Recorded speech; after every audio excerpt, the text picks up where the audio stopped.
Alright, now we're going to talk about factor by grouping. Now factoring by grouping is what we're going to do is we're going to take a couple of terms, group them together, figure out what their common factor is, factor that out, and then factor again. So we're going to actually be factoring twice. Okay, so let me show you on the factoring flowchart what it looks like. Alright, so greatest common factor, once again, always check for greatest common factor in the beginning. No, go down to how many terms. Yes, factor out the GCF, leave it in front. Okay, now how many terms? We just finished with 2, and like I said before, we're not going to go down this path of sum or difference of cubes or sum of squares. Okay, we just did 2, so we just did this one, so we're not going to go down this one again. We just did both of these, all 3 of these. There's 3 down here. So now, how many terms? Well, the cool thing is if you have 4 more terms, you're going to be factoring by grouping. Okay? Alright, so take a look at this one. Now trying to factor this by normal, this has 4 terms. You could factor the first 3 and factor out an x, or you could treat this last one as kind of like a perfect square trinomial, but it's not really, it's not exactly there. So you're going to fail at all normal attempts of factoring this unless you use factor by grouping.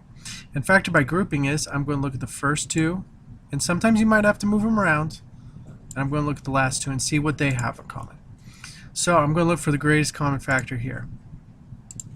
Okay, so the greatest common factor that I'm going to factor out of both of these is going to be an x squared.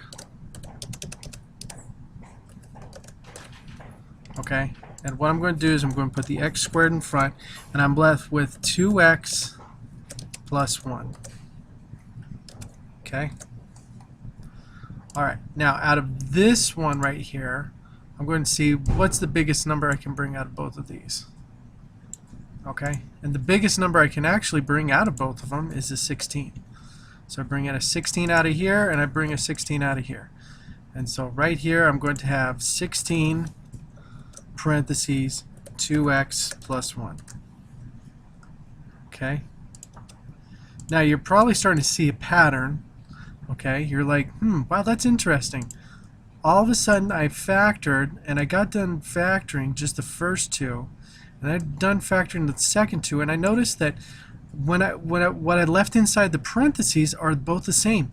Well, guess what? That's what you have in common with both of these, because technically these are 2 terms. The first one is x squared times 2x plus 1, and the second one is 16 times 2x plus 1. So guess what they have in common? They actually have in common a whole set of parentheses. 2x plus 1, and then this one right here is 2x plus 1. So I can factor that out, okay, in front of the parentheses, so 2x plus 1, and what am I left with? Now remember, when we were doing this, we would work our way down and simplify the best we could. Okay, so we would leave like a 1 here, and then this would be x cubed divided by x squared is x to the first. Okay, and then this would reduce to 2, and then this one would reduce to 1. Okay, alright, so if we look down here, well, guess what? These 2 reduce to 1s, these 2 reduce to 1s, and what am I left with? X squared plus 16. Now some of you guys might be tempted to go further and go, oh, that should be x, I should factor this into a difference of perfect squares, but remember, this is not a difference, this is actually plus. So this is as far as you go, and you leave it be. Okay. Now an example that might look like that one is if you had the minus it, you would have 2x plus 1, and then x minus 4 and x plus 4, and you would just separate it that way. But for this case, we're not going to have to do that. Okay. All right. Let's take a look at another one. Let's look at. All right. Let's take a look at this one. So once again, we're going to group them. I'm going to have them be right here. These first 2, and then the second 2. Okay. So for the first 2, I'm going to factor out an x squared. Okay, and I get x squared times x plus 5. Voila, that's looking pretty good. Now the second group, if you notice, they're both negative. So here's a trick in factoring as well. If you can factor out negatives to make positives, it never hurts. It actually makes it easier for you. but if you don't like it, you're probably going to get stuck with this one. So I would strongly recommend factor out a -4 rather than just a regular 4. Okay, and when you factor out the -4, you're going to have a -4 in front of parentheses, but you're going to have an x plus 5 inside, which is going to help you out with finishing this problem in factor by grouping. Okay, now if I didn't factor out a -4, I would see an issue and I couldn't go forward. Now, when I look at these two, voila, I have both an x plus 5 in common with both. So x plus 5,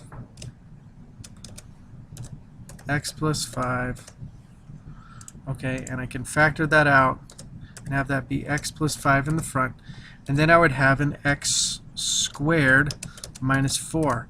Now if you're thinking to yourself, I'm all done, you are not paying attention to the fact that this is now a difference of perfect squares. So we can actually go one step further and just factor that, and so we got the x plus 5, the x plus 2, and the x minus 2. Okay, and voila, we have it all set. Okay, so on this one right here, I'm going to notice, these first two don't have anything in common.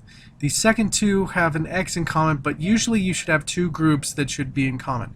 So sometimes you might need to rewrite it. So we're going to switch these two, because I'm going to switch them because I know that there's a -6 in common with those two.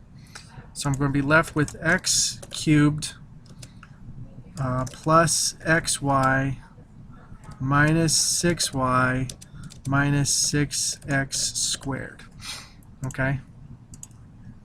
And look at that. And now I have an x in common in both of these and a -6. So that's a good thing. Okay? So I'm going to factor out an x. Now if I factor out a -6, it's going to make my job a lot easier rather than just factoring out just 6.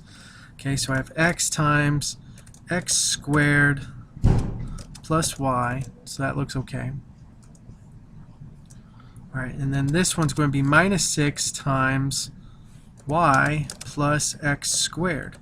Now if you notice, that's just the reverse of what's up there, and because now they're both positive, I can switch them. Now if they were still both negative, I couldn't do that. Okay, so now I can actually switch them and just have the x squared plus y. Okay, now that I know that they're both the same, both of these terms now have an x squared plus y, x squared plus y. Okay, and now I can actually cancel them out as we get going because I'm factoring it out. Alright, and then I'm finally left with x squared plus y times x minus 6. And voila, I'm all set and done with factoring by grouping.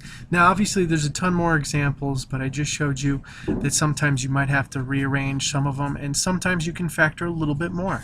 So just be ready for that. Oops, and I forgot to cancel these out earlier. Let's cancel those out right now. Okay. And sometimes when you're factoring out, you just might have to cancel out some stuff later than usual. Okay? And always, once again, always try to factor out a negative. It makes your job a lot easier. Okay? All right.